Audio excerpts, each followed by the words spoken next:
Hey, this is Lisa Tenner, and I am so excited to be here today with Jackie Mitchard.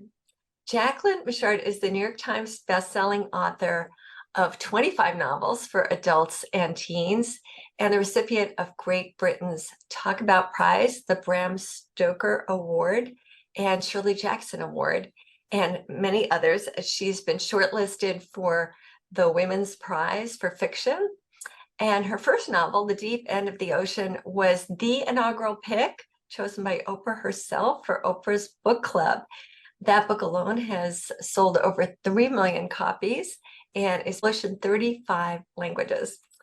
So welcome, Jackie. Thank you. Look, we're going to be talking about A Very Inconvenient Scandal.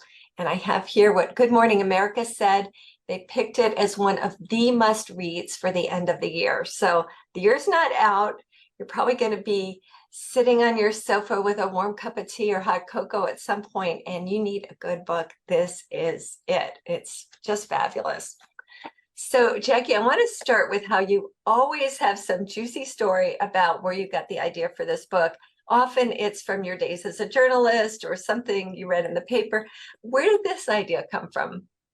This is juicier than most, Ooh. Lisa, because actually this was inspired, very loosely inspired by something that happened to me in my own life. Wow. Many years ago. My widowed father asked me to come to his house on the west side of Chicago where I had grown up. And he said he wanted me to meet his beloved. And I was happy about that. I thought, oh my goodness, he's been a widower for quite some time. And I was happy that he had found love again, conceptually. Right. And then I walked in the door and I met the woman. The last time I had seen her was in typing class in high school. Yes. I kept waiting. I said, "You're XYZ." And she smiled, and I kept waiting for her mom to come into the room. I kept thinking her mom is over here, but no, that was not the case. My dad was getting engaged to a woman who was only a year older than I, and she was moving in with her many children. She had 4 children from a number of marriages. She was getting the hang of it, not trying to make her sound any worse than she was. I think that my own reaction was worse than the actual case, because many people marry. My husband is more than 10 years younger than me, but 10 years is not 30. Yes. And this is not Hollywood. This was, Your life. Chicago. I was shocked. And in this story, in A Very Inconvenient Scandal, I'm trying to examine the reasons why someone would be appalled if that happened with their own father in this case. And this is not giving anything away because this happens in the first 10 pages. The father, who is a renowned marine biologist, Mac Attleborough, is marrying the best friend of his daughter, Frankie. And Frankie comes home to learn this. She comes home actually to tell her father that she's getting married and having a baby, only to find out that he, at the age of 61, is marrying her best friend, who's also 27. And wow, but that is only the beginning of the secrets and revelations. That it just seems like 2 things are true in this book. Everybody yearns for love. Sometimes they seek it in the wrong place, sometimes in the right place. Sometimes it starts out as one and becomes the other. And everybody keeps secrets that they really don't have to keep. Things would have gone better in families' lives if they hadn't kept some dumb secret that then is sprung upon people generations later. In-law who passed this year, he confronted me about 3 years into our marriage to say, "Lisa, I know you've been married before." And I hadn't been. So I said, "What?" She said, "Well," and I had introduced her to a divorce lawyer. She said, Well, Mary told me you were married to somebody she worked with. I said, oh, we were engaged. I was never married. She had kept this secret, right, for 3 years that she thought was my secret. She didn't tell Tom. She didn't talk to me about it. And I think it caused her pain. So here was this terrible pain that she was carrying around, that if she had talked to me and said, well, I just have to talk to you about this 3 years earlier, she wouldn't have been carrying that burden. I'm so with you on this whole thing about secrets, but secrets make for great fiction. And That's true. Disordered lives make for personal pain in real life, but really they're a great deal, they're very absorbing in fiction. Yes, and we all have disordered lives to some extent. It certainly helps us get through whatever we've got. But you're so masterful at upping the ante, upping the suspense all the time. Reading those books, I stay up late. I don't get any sleep because they're just so good. You. And this is no exception. But it is amazing how your characters don't just have one secret, but multiple secrets. And there's all these surprises as we keep reading. Do you know all the secrets ahead of time, or are you sometimes surprised at more of the secrets that get revealed as you write? I do know them all ahead of time. I'm a very planful writer. And when my friends talk about the way that they write stories, about how the characters reveal things to them and how they discover, I mean, of course, even though I generally know what's going to happen in one of my stories, things change because you step on the proverbial butterfly in the Jurassic period, and then it changes the way that the rest of the world's biology turns out thousands and thousands of years later. So things do change, but in a general way, I would no more, Lisa, start writing a story if I didn't know the end or the general way that it was going to unfold. Then I would go to the airport and say, I just want a ticket. I have to know that I'm going to Minneapolis, Right. And I'm going on at a certain time and sort of predicted to get there and what the weather is like there. I'm a very planful and structural writer rather than someone who sort of starts with a character inspiration and a theme and says, I want to write about infidelity, or I want to write about two families struggling with racism. I have to know, in at least in most ways, what is going to happen to those characters. I love the tension you set up in the story and the intense emotion that it evokes in the characters, but also the reader. And when Frankie discovers her best friend and her narcissist father are getting hitched, she's hurt, she's resentful, she's feeling betrayed. And I found my emotions mirroring Frankie's so strongly. What are the secrets to having your readers empathize so deeply with a flawed character, a character who's maybe very self-involved? How do you get us so there and so empathizing and in their shoes? I think the main thing is that I try to identify with every character in a story to some degree, even the ones who are truly not very terrific. Ariel's mother, Carlotta, who is a person who just seems to exist mainly to satisfy her own greed and has gotten up to all sorts of things. But everybody has vulnerability, and something has happened to create that character's flaws. Something has happened to that character, and in a way that we can all identify with. They've suffered losses. They've been left out. They've tried to do things that didn't work or that they believed would work and ended up not working. And unless the character is truly heinous, unless the character is truly evil, and there are a couple of people in this book who verge on that, and even then, it's when you say that a character has flaws, I think it's the flaws more than the endearing parts of a character's makeup that really draw the reader in, because we all have flaws and we can understand those people's anxieties and their fears and their jealousies and their anger. And even if Frankie is one of my favorite characters that I've ever written about, and sometimes she is absolutely wrong. She sees things through a one-way telescope, and it's pointed at right back at her and what she needs, as if other people's lives should be lived in order to make her happy. But isn't that the way I have children? And that's the way my children feel, even my grown children, that I exist in order to fulfill their needs and make their lives better, even at the expense of my own. And Uh-huh.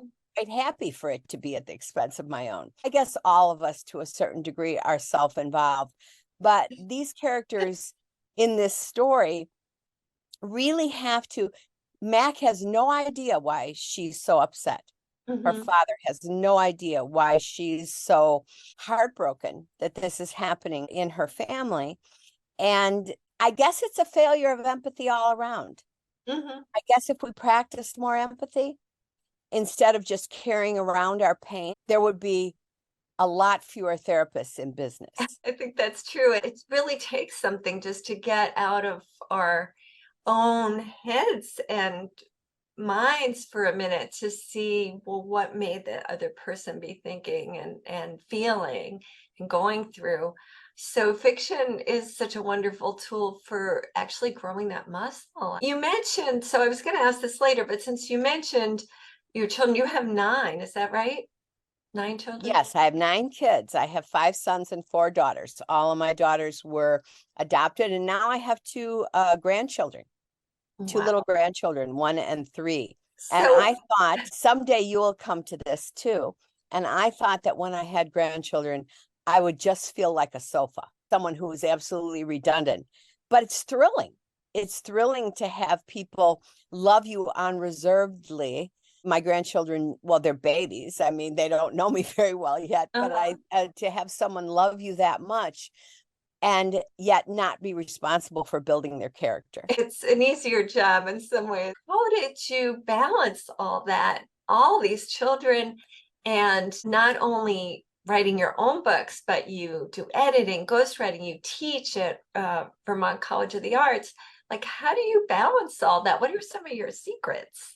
I have the gift of being able to absolutely focus on what I'm doing at the time. Tunnel vision.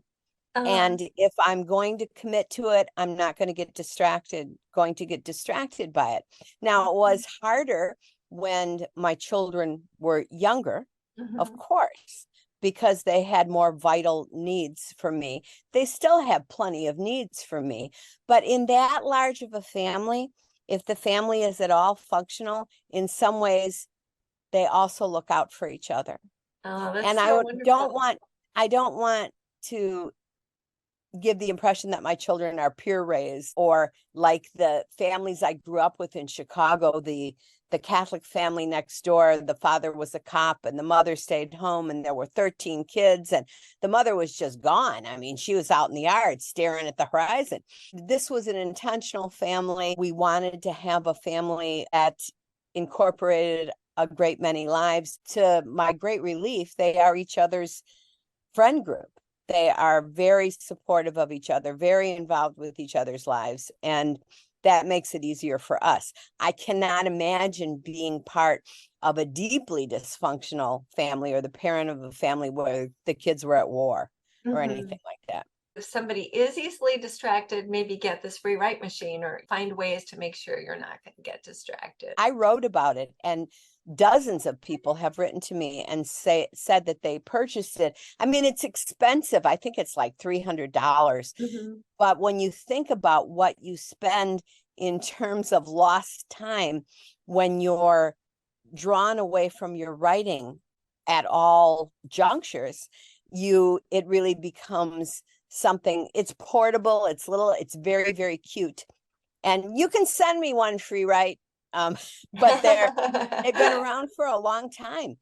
But Wow. I think that it's really becoming popular because people are starting to see the wages of being distracted. People are so much more distracted than ever. Postdocs are working very hard to figure out and know exactly how to make us more distracted. So anything that can support us is really really helpful. I know I do most of my writing in the morning because once I kind of hit my computer, the first thing I do is usually email. So I write in bed, first thing, usually for a few hours, and that's the only way I can do it. But I'm curious about the passions and livelihood of your characters. So Mark is a professor, an environmental biologist, and Frankie's a wildlife photographer.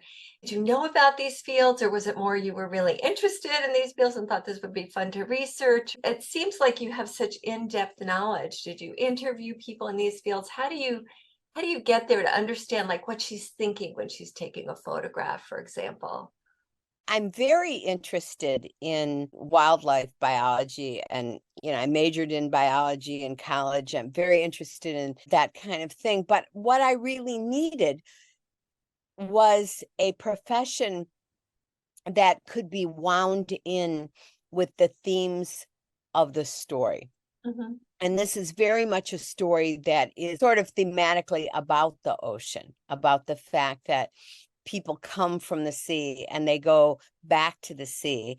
And I live near the ocean, and like Frankie Attleboro, I am both incredibly drawn to it and absolutely terrified of it, of the mighty North Atlantic. And Mhm. she lives on Cape Cod, or she's from Cape Cod, though she's traveled all over the world, and that I live there also. And I think that there is something about the ocean that is very much tied up with our humanity and our origins, if you will.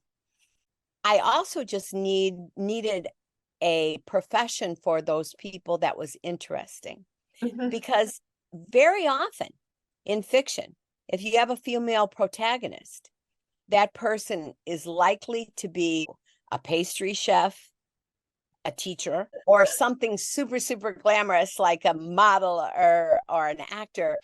And I wanted to find something that was absorbing in a different way, that would call upon Frankie. And one of the things that my agent said about this character is there's a whole section in which she's trying to get ready for her own wedding, but for years she's been in salt water.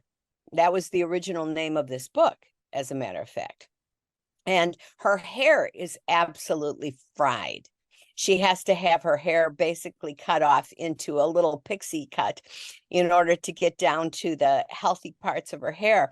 And my agent said to me, I never knew that hair could be that interesting. And you have to think of all the things that are involved with doing that job. For example, there's one part in which she is, I mean, there are many parts in which she's in terrible danger. Your Mhm. breathing apparatus can fail. There Mhm. are some really big things, creatures in the ocean too.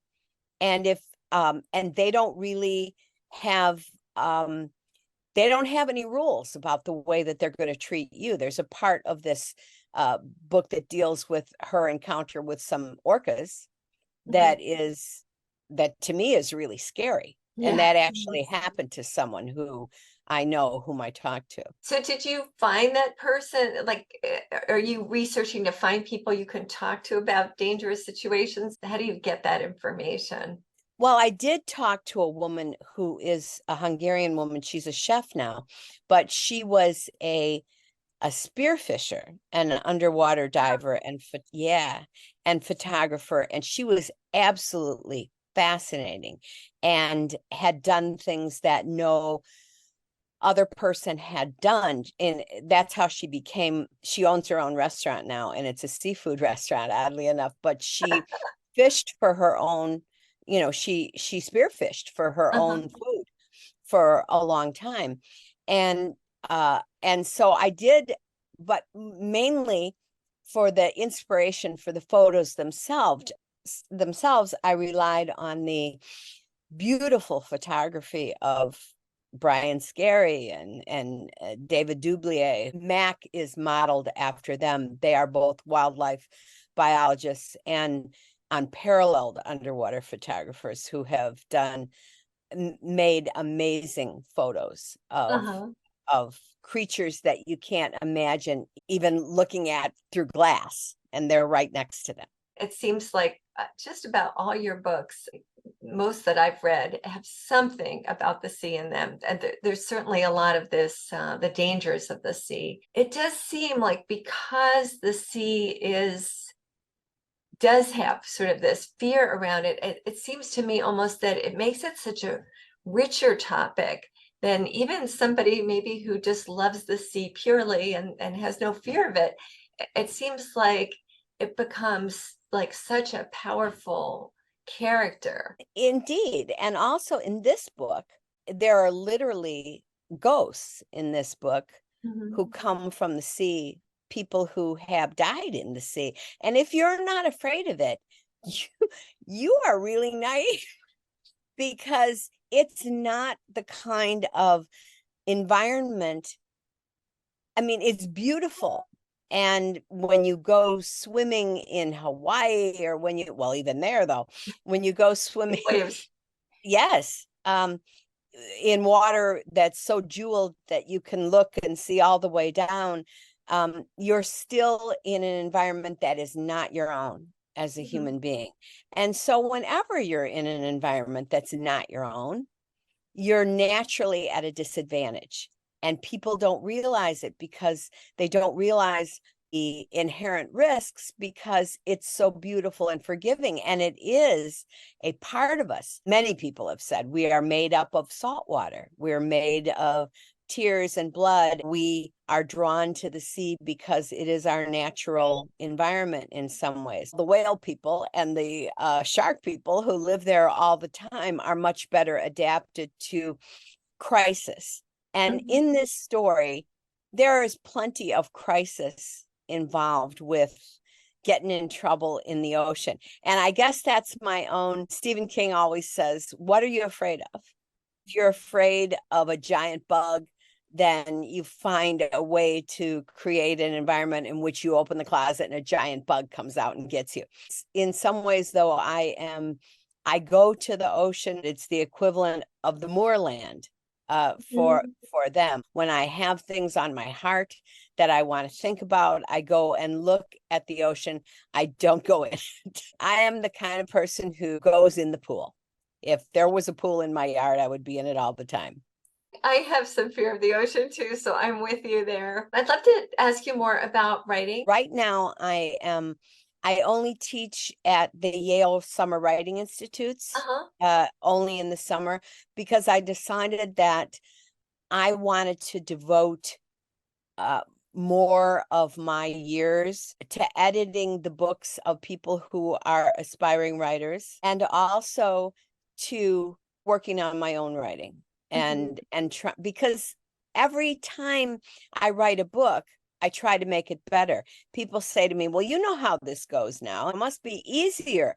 It's definitely not easier because I know the mistakes that I can make now and I know how readily I make them. So I'm always striving to get rid of the fat in my stories and to find a way to make them full and rich without making them stuffed with all kinds of detail and unnecessary description, just the way that I have told my students for many years.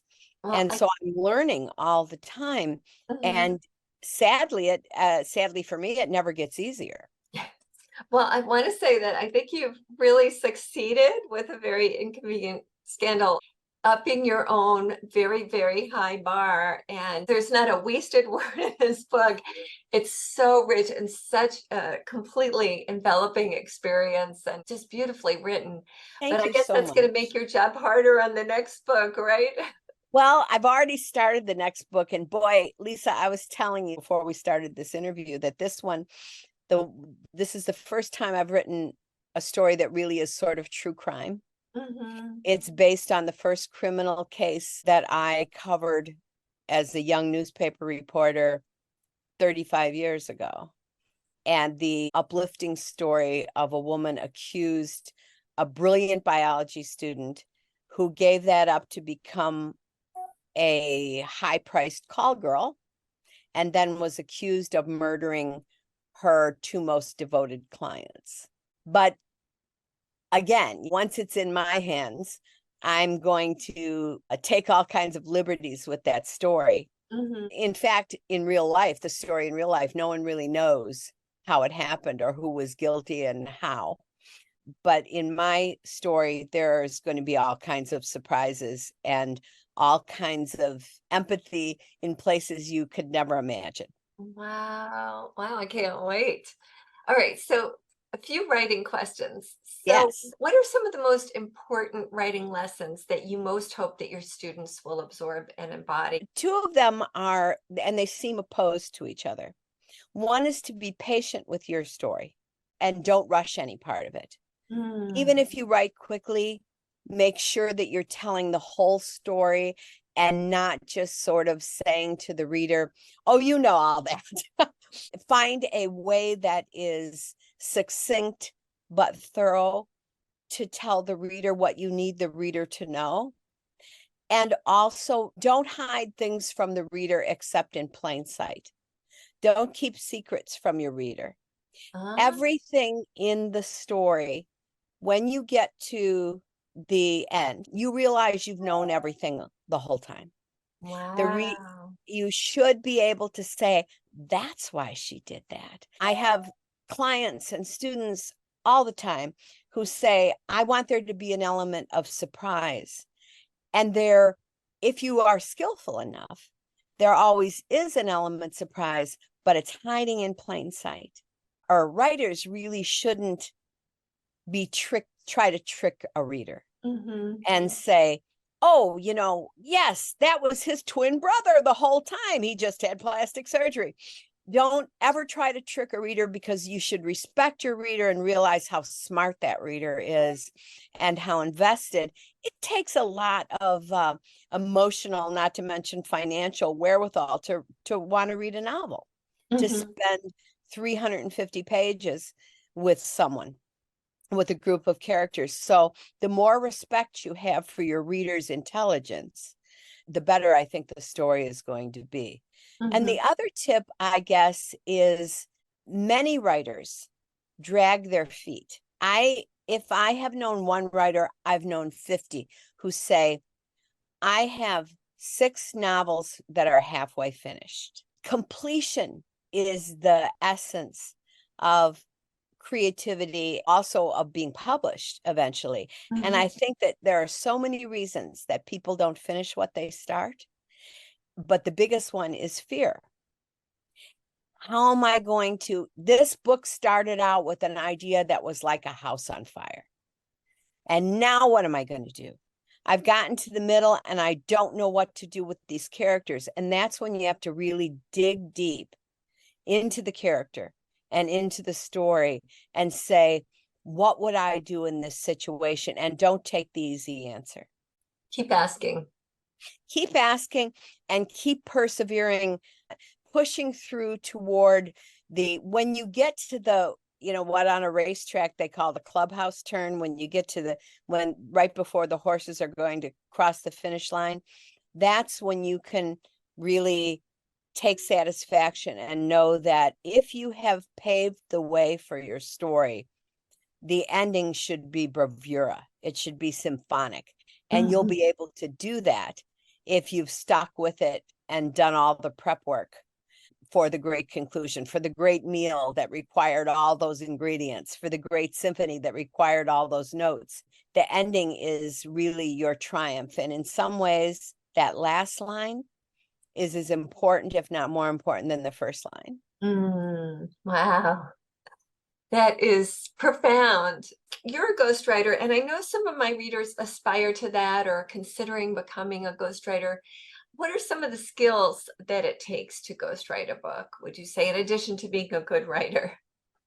Being a good listener, definitely. Being able to have an ear for someone else's speech and to be able to render that person's speech. And I guess if you dig back under that skill is empathy also, Oh, no yeah. matter what the person is writing about, unless the person is I've only had this happen to me one time, in which the person's views were so deeply repugnant to me that even though this person had a great deal of money to give me, I could not write it because I could not enter the person's character successfully. in part because he had such contempt for the people that he was writing about. And they weren't criminals. I mean, he had contempt for them for reasons that had to do with his own hubris and his own psyche. So I guess though I can write about deeply unpleasant things for other people, and I've written about topics that I really shy away from as a fiction writer, such as suicide and abuse. But when I write about them for other people, I try to summon the same things I summon when I'm trying to enter a character, which is to stand as honestly in their shoes as I can. And that helps me to learn how to write that person's story. And if the person has decided to write, for example, a memoir, they're ready to tell. They're ready to tell that story. And they may never have told it before, and they may be frightened of it too. Just as a fiction writer takes the hand of the reader, and it's a dance. You take the reader's hand and lead the reader out onto the floor. As a ghostwriter, you take the other writers. You essentially have a writer without hands. A writer who has a story, but not the tools. And you give that person the tools through your own participation, while always remembering that it's not yours. Yeah. It belongs to someone else. Did you ever come across writers that really have to be convinced to, like, they're keeping things back? Maybe they're worried, well, how are people going to react to that, or people who might be in the story? Do you ever have to, is it ever work to kind of get them to realize? 100% of the time. Yeah. 100% of the time, people are, especially if they're writing about true events, like writing a memoir, people are always terrified that they're going to cause injury, that they're going to let out some of those secrets that have never been told before. And one thing a writer called Joyce Maynard has said, and she certainly practiced this in her autobiography, you have to really write like you're an orphan, and at least not count the costs in advance of what you should keep out because of the fear of injuring family relationships or other kinds of relationships. You wouldn't be writing about it if those relationships weren't already injured. Though there's a reason that nobody writes, with the exception of Cheaper by the Dozen, nobody really writes a story about people who were happy all the time, and then they got happier, and then they had some kids and they were even happier, So there are always reasons, and they're usually painful, that people decide to tell a story. I will say this, I guarantee you, and if I ever ghostwrite a book for you out there in the audience, I guarantee the thing you're worried about is not the thing that people are going to notice in your story. People in general are worried about, people don't know that David wasn't really Aunt Gertrude's biological son. Well, yeah, they do know. They know on some level. Everybody knows on some level. What people are going to get upset about, and this is from long experience, is they're going to say, I lived at the corner of Western Avenue and Grand Avenue, or Grand Street and Western Avenue, and there was never a chicken place on that corner.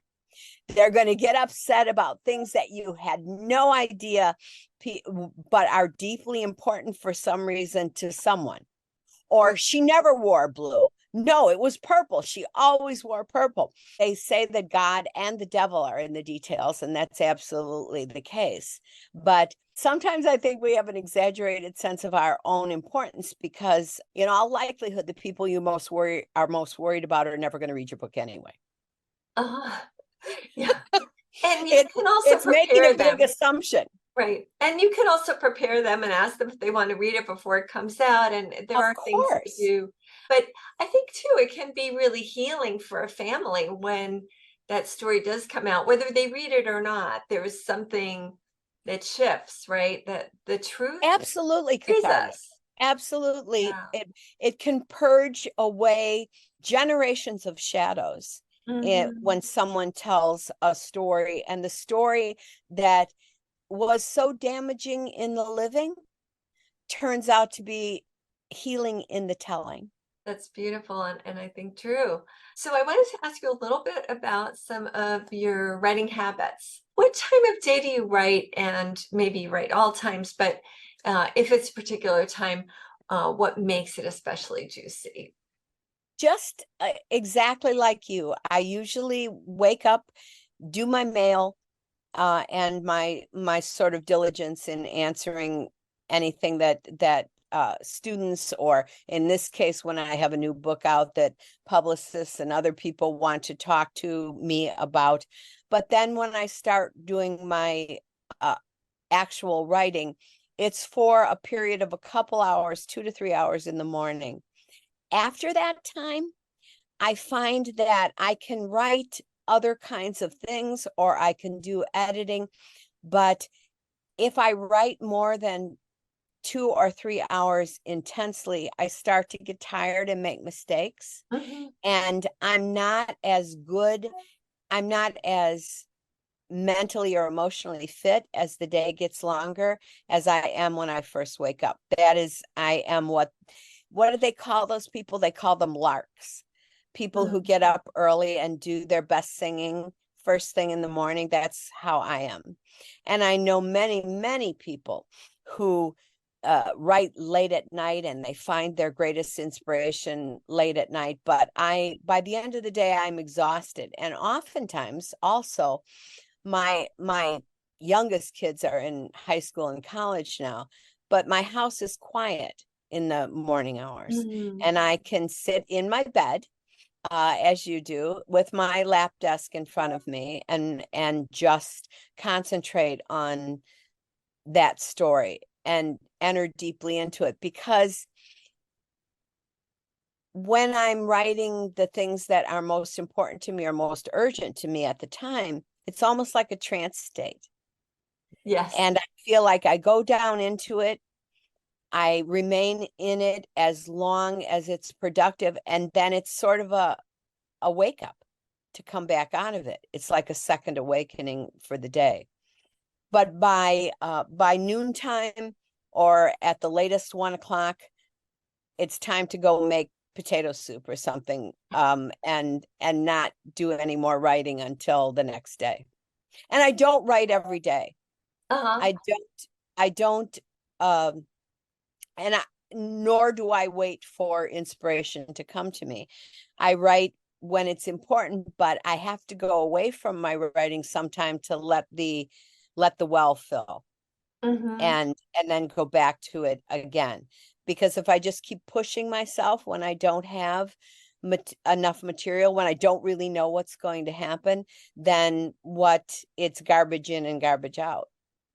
I'm so glad you said that because I think there are people, teachers who, really shame people around not writing every day. There And I absolutely find I are. have these peaks and valleys and that's fine. Like we all have our different ways. And for some people it works to be um, you know, real like boot camp about it and boot Right. camp with themselves, but we don't all have to be that way. So I'm really glad you shared that. And Um, also you ri- gathering information, looking for your the things that are going to be facts in your story, looking for um the elements of narrative, and coming up with those and knowing what they're going to be. That's all writing too. mhm, So when you're walking around, when you're on a walk, or you're driving around, or I used to have a million little notebooks, and they were by the dryer in the basement, and they were in the kitchen, and they were next to my bed. Now I just have my phone, and mhm. I have the app called Speechy, and I'm speaking into the app and saying, okay, she's going to do this, this, and this. And and all of that is writing. Information gathering is all part of the writing process. You stay connected to your muse, or at least Yes, open, right? right. So do you have a writing ritual at all, or?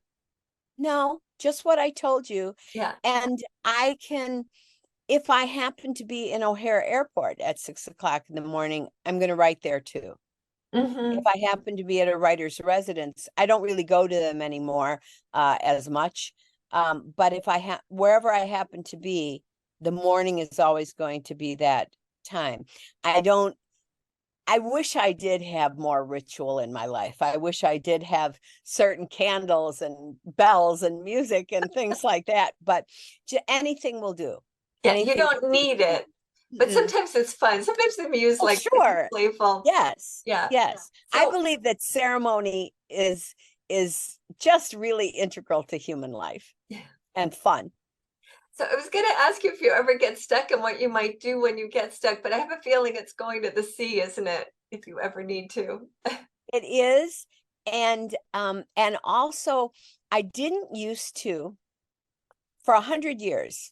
I would not read other people's fiction while I was writing fiction. Yeah, I I would only remember read that. memoir, biography, and not other kinds of nonfiction.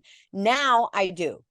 Now I am willing to brave the possibility of feeling hideously jealous and tempted to steal from those persons, or encouraged that at least I'm doing semi as well as someone else. The kinds of fiction that I'm reading often are mirrored by the kinds of fiction that I'm writing.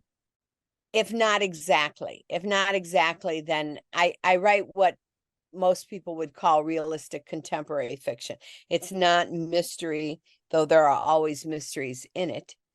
But oftentimes I will be reading about the kinds of things that I'm writing about, crimes of the heart and human relationships and people trying to find out the origins for the way that they feel.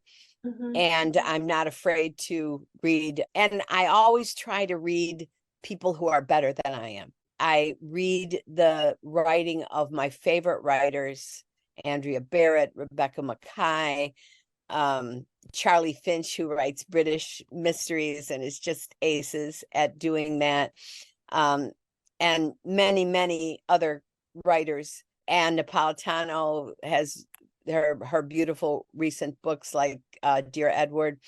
I'm trying to read aspirationally and always reading a couple of books while I'm writing my books. Last parting advice for our writers. This is hackneyed, but the reason that it's a cliche is because it's true. Writers don't read enough. Um, Mm. I used to hear from my students, and I would have the equivalent of a mini stroke every time I would hear this. They would say, "Oh, I just don't have time to read." That's like saying I don't have time to breathe. And I mean, reading is your writing aerobics. It's your writing muscle toning. It's your weightlifting. You have to do it or you're going to become all decrepit. And so I think people should read avidly all the time and never say that they don't have time for it, because it's your oxygen, your meat and drink. Hmm. And there is always time for it. There is always time for it. And the way to make time for it is to not watch television or movies. I know how seductive that is, but just forget about it. Don't do. I was telling one of my kids who's a college kid now, he's a freshman in college, that I always put off my rewards. And Hmm. I say to myself, if you do XYZ, then you can watch the end of that British mystery series that you like so much that night. But I never give myself a reward first. Well, and the lucky thing is that a good book is such a reward too, right? It But is. the thing about TV is it's easier. It's the lazy person's book, right? It's just so much easier. When you're tired, it's easy to go there. But I'm so with you. And I have to say, I'm reading more than I ever read. I have never had such a fertile period as I have now. And it's mostly poetry I'm writing, almost all poetry. Really? Yeah, it's Oh, really wow. exciting. Wow. I'm having so much fun with it. And it's I have to say that I think that all that reading is part of the reason. And it's certainly really inspiring. I was reading some Billy Collins, and his recent book is all short stuff. And so I started writing all these short poems after that. Go with you, like read, read, read. It's critical. And I read a great deal of poetry, even though I've never written any poetry and I never will. But I Never say read, never. well, yeah, I am. At least I'm Okay, saying okay. never. It to me, it's like the difference between being able to swing dance with my brother to doing Russian ballet on point. I can't write poetry. I but I love to read it, and there are certain poets that I return to and return to and return to, because part they touch something in me that and inspire me in ways that um that nothing else does, that nothing Mhm. else that I read does. Wow. And Yates and who were is some of the the one or two of those poets? well, Emily Dickinson, my neighbor down the way here in Massachusetts, who never said anything truer than every fiction writer, everyone who writes, when she wrote, "This is my letter to the world that never wrote to me." Mm. And my books are that. And Yeats, William Butler Yeats, by far my favorite poet. Lots of Irish poets, and also Emily Bronte's poetry is absolutely wonderful and inspiring. There are so many, and when there's a poem for every mood that you wake up in or end up in at the end of the day. If it's dark, you're reading Edna St. Vincent Millay, or Sarah Teasdale, or one of the really sad poets. But and if you're feeling rugged and robust, you're reading John Ciardi or something like that. But I think of those as I think of people able to play the harpsichord, that it's an art beyond my art, but I have an ear for it and I can listen to it. Oh, that's beautiful. It is always such a joy spending time for you, Jackie, with you. Thank you so much. And I just want to remind people, A Very Inconvenient Scandal. This is just one of my favorite books of the year. Thank you And so much. it also makes a great gift. So if you're still shopping for holiday gifts, this is a wonderful one. No Whoever receives calories, it, well, thank and it you. always fits. Yeah, books are such a great gift. So thank you again. Thank you. Thank you And for having me. Thank thanks you. for And coming, and thank you for writing this fabulous book. I Bye-bye. appreciate it. Take care. Bye.